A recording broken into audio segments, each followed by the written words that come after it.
భారతదేశ రాజకీయ చరిత్రలో ఒక నాయకుడు దేశాన్ని పాలించడం వేరు, ఆ దేశం దశాబ్దాలుగా కోల్పోయిన ఆత్మవిశ్వాసాన్ని తట్టిలేపి దాని అసలైన నాగరికతను, ఆత్మను పునరుద్ధరించడం వేరు. 2014లో నరేంద్ర మోదీ ప్రధానమంత్రిగా బాధ్యతలు చేపట్టిన నాటి నుండి నేటి వరకు, అంటే 2026 నాటికి భారత రాజకీయ సాంస్కృతిక ముఖ చిత్రంలో వచ్చిన మార్పు ఒక సువర్ణ అధ్యాయం. స్వాతంత్ర్యం వచ్చిన తర్వాత దశాబ్దాల పాటు సెక్యులరిజం ముసుగులో మెజారిటీ హిందువుల మనోభావాలను అణిచివేస్తూ సనాతన ధర్మం గురించి మాట్లాడితేనే ఏదో నేరం చేసినట్లుగా సిగ్గుపడేలా చేసిన వలసవాద మానసిక స్థితి నుండి దేశాన్ని బయటకు తీసుకురావడంలో నరేంద్ర మోదీ అనుసరించిన హిందుత్వ వ్యూహాలు అసామాన్యమైనవి. వికాస్ మరియు విరాసత్, అభివృద్ధి మరియు వారసత్వం అనే రెండు బలమైన చక్రాలపై ఆయన దేశాన్ని ముందుకు నడిపించారు.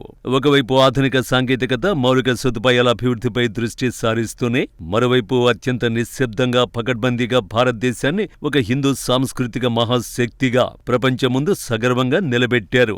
ఈ దశాబ్ద కాలంలో దేశాన్ని సాంస్కృతికంగా ఏకతాటిపైకి తీసుకురావడానికి, హిందుత్వాన్ని ఒక రాజకీయ సాధనంగానే కాకుండా ఒక జాతీయ జీవన విధానంగా మార్చడానికి ప్రధాని మోదీ అనుసరించిన విధి విధానాలు భారతదేశ చరిత్రలో సువర్ణాక్షరాలతో లిఖించబడతాయి.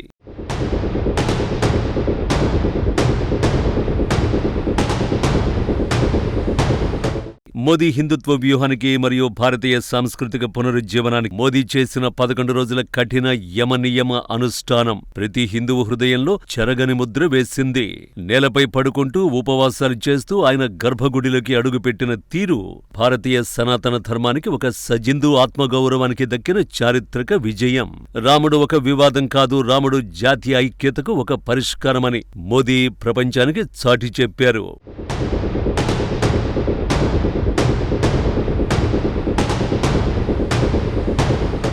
మోదీ హిందుత్వ వ్యూహం కేవలం అయోధ్యకే పరిమితం కాలేదు. భారతదేశం నలుమూలలా శిథిలావస్థకు చేరుకున్న, ఆక్రమణలకు గురైన అత్యంత పవిత్రమైన ధార్మిక క్షేత్రాల్ని ఆయన ఒక ప్రణాళికాబద్ధంగా అభివృద్ధి చేశారు. వారణాసిలోని కాశీ విశ్వనాథ్ కారిడార్ దానికి ఒక ఉత్కృష్టమైన ఉదాహరణ. ఇరుకైన సందుల్లో, అపరిశుభ్ర వాతావరణంలో దర్శనమిచ్చే కాశీనాథుడి ఆలయాన్ని 100 కోట్లు వెచ్చించి నేరుగా పవిత్ర గంగానదికి అనుసంధానం చేస్తూ నిర్మించిన భవ్యమైన కారిడార్ అద్భుతం.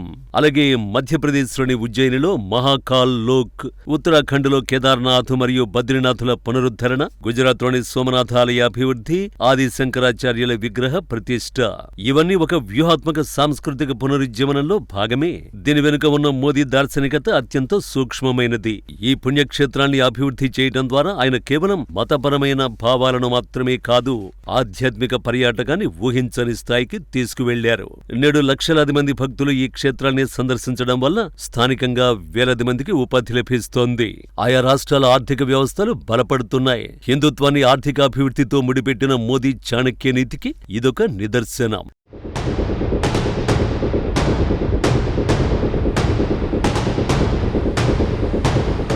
రాష్ట్రీయ స్వయం సేవక్ సంఘ్ RSS మరియు బీజేపీకి దశాబ్దాలుగా ఉన్న ప్రధాన సైద్ధాంతిక లక్ష్యాలను మోదీ ప్రభుత్వం అత్యంత సాహసోపేతంగా నెరవేర్చింది. ఆగస్టు 2019లో కాశ్మీర్కు స్వయం ప్రతిపత్తిని కల్పించే ఆర్టికల్ 370ని రద్దు చేయడం ద్వారా ఒక దేశం, ఒకే రాజ్యాంగం, ఒకే జెండా అనే శ్యామప్రసాద్ ముఖర్జీ కలను మోదీ సాకారం చేశారు. కశ్మీర్లో అణచివేతకు గురవుతున్న లక్షలాది మంది హిందూ కాందిశీకులకు, వాల్మీకులకు ఈ నిర్ణయం ద్వారా తిరిగి సమాన హక్కులు కల్పించారు. దీనితో పాటు ఇస్లామిక్ పొరుగు దేశాలైన పాకిస్తాన్, బంగ్లాదేశ్ మరియు ఆఫ్ఘనిస్తాన్లలో దారుణమైన మతపరమైన హింసను అనుభవించి భారతదేశానికి శరణార్థులుగా వచ్చిన హిందువులు, సిక్కులు, బౌద్ధులు, జైనులకు పౌరసత్వం కల్పించే పౌరసత్వ సవరణ చట్టం CAAను మోదీ ప్రభుత్వం తీసుకొచ్చింది. ప్రపంచంలో హిందువులకు ఏదైనా ఆపద వస్తే హక్కును చేర్చుకునే ఏకైక దేశం భారతదేశం మాత్రమేనని, వారికి రక్షణ కల్పించడం మా పవిత్ర బాధ్యత అని మోదీ ప్రభుత్వం ఈ చట్టం ద్వారా యావత్ ప్రపంచానికి స్పష్టం చేసింది. ప్రతిపక్షాలు ఎంతగా అల్లర్లు సృష్టించినా, అంతర్జాతీయ మీడియా ఎంతగా విమర్శించినా ఏమాత్రం వెనక్కి తగ్గకుండా మోదీ ఈ చట్టాలను అమలు చేసి తీరడం ఆయనలోని ఉక్కు మనిషిని చూపిస్తుంది.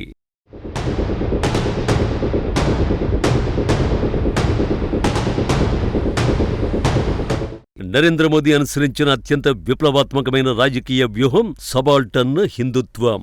దశాబ్దాలుగా భారతదేశంలో ప్రతిపక్ష పార్టీలు కులాల ఆధారంగా అంటే దళితులు, బీసీలు, అగ్రవర్ణాలు అని హిందూ సమాజాన్ని విభజించి ఓటు బ్యాంకు రాజకీయాలు చేస్తూ వచ్చాయి. కానీ మోదీ గారు ఆ కుల రాజకీయాల పునాదుల్ని కదిలించారు. హిందువులందరినీ కులాలకు అతీతంగా ఒకే గొడుగు కిందకు తీసుకువచ్చి ఒక బృహత్తర సామాజిక ప్రయోగాన్ని విజయవంతంగా అమలు చేశారు. దళితులు, ఆదివాసీలు మరియు వెనుకబడిన వర్గాలకు చెందిన మహనీయుల చరిత్రను, వారి త్యాగాలను జాతీయ స్థాయిలో గుర్తించారు.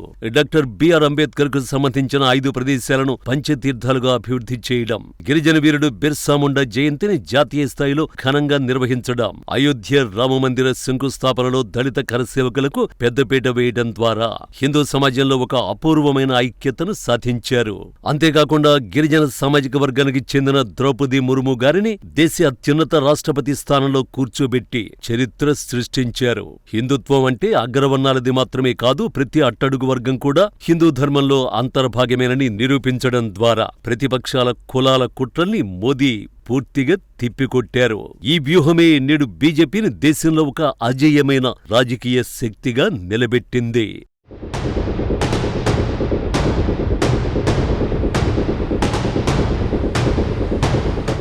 భారతీయుల మనస్సుల్లో వందల ఏళ్లుగా పాతుకుపోయిన బానిసత్వపు ఆనవాళ్లను చెరిపేసి భారతీయతను ప్రతిష్ఠించడం మోదీ దార్శనికతలో మరో కోణం. వలసవాదులు నిర్మించిన పాత పార్లమెంటు భవనం స్థానంలో పూర్తిగా స్వదేశీ నమూనాతో నూతన పార్లమెంటు భవనాన్ని నిర్మించడం, అందులో న్యాయానికి, ధర్మానికి ప్రతీక అయిన పవిత్రమైన సెంగోల్ అంటే రాజదండాన్ని ప్రతిష్ఠించడం ద్వారా భారతదేశం తన ప్రాచీన సార్వభౌమత్వాన్ని తిరిగి పొందింది. న్యూఢిల్లీలోని రాజ్ పథ్ను కర్తవ్య పథుగా మార్చడం, అండమాన్ దీవులకు పరమవీర చక్ర అవార్డు గ్రహీతల పేర్లు పెట్టడం, నౌకాదళం జెండాపై ఉన్న బ్రిటిష్ క్రాస్ ను తొలగించి ఛత్రపతి శివాజీ మహారాజు ముద్రను పొందుపరచడం, ఇవన్నీ జాతీయవాదాన్ని ఉప్పొంగేలా చేసిన నిర్ణయాలు. దేశీయంగానే కాకుండా ప్రపంచ వేదికపై సనాతన ధర్మం యొక్క గొప్పతనాన్ని మోదీ అత్యున్నత స్థాయికి తీసుకువెళ్లారు. అంతర్జాతీయ యోగా దినోత్సవాన్ని ఐక్యరాజ్య సమితి ద్వారా ప్రపంచమంతా జరుపుకునేలా చేశారు. ఒక ఇస్లామిక్ దేశమైన యునైటెడ్ అరబ్ ఎమిరేట్స్ లో అంటే అబుదాబిలో అరబు పాలకులను ఒప్పించి అత్యంత అద్భుతమైన రాతితో నిర్మించిన బిఏపిఎస్ హిందూ దేవాలయాన్ని ప్రారంభించడం మోదీ సాధించిన ఒక అసాధారణ దౌత్య మరియు సాంస్కృతిక విజయం. విదేశాలకు వెళ్లినప్పుడు మన ప్రాచీన గ్రంథాలను అంటే భగవద్గీత లాంటివి ఆయా దేశాధినేతలకు సగర్వంగా బహూకరించడం, విదేశీ మ్యూజియంలలో దశాబ్దాలుగా బందీలై ఉన్న మన పురాతన దేవతా విగ్రహాలను భారతదేశానికి తిరిగి తీసుకురావడం ద్వారా తన ధార్మిక నిబద్ధతను మోదీ పదే పదే నిరూపించుకున్నారు. నరేంద్ర మోదీ అనుసరించిన హిందుత్వ వ్యూహం అనేది ఇతరులను ద్వేషించడం కోసం పుట్టింది కాదు. అది దశాబ్దాలుగా అవమానించబడిన, నిర్లక్ష్యం చేయబడిన మెజారిటీ భారతీయుల ఆత్మగౌరవాన్ని పునరుద్ధరించడానికి ఉద్భవించిన ఒక జాతీయ మేలుకొలుపు. దశాబ్దాలుగా ఒక మూలకు నెట్టివేయబడిన హిందూ ధార్మిక భావనల్ని నేడు దేశ రాజధానిలోని అధికార కేంద్రం నడిబొడ్డున సగర్వంగా ప్రతిష్ఠించిన ఘనత ఒక నరేంద్ర మోదీకే దక్కుతుంది. కులాల వారీగా, ప్రాంతాల వారీగా విడిపోయిన దేశాన్ని సనాతన ధర్మం మరియు రాజకీయ సుస్థిరత అనే దారంతో ఒకే పూలమాలలా మోదీ కూర్చారు.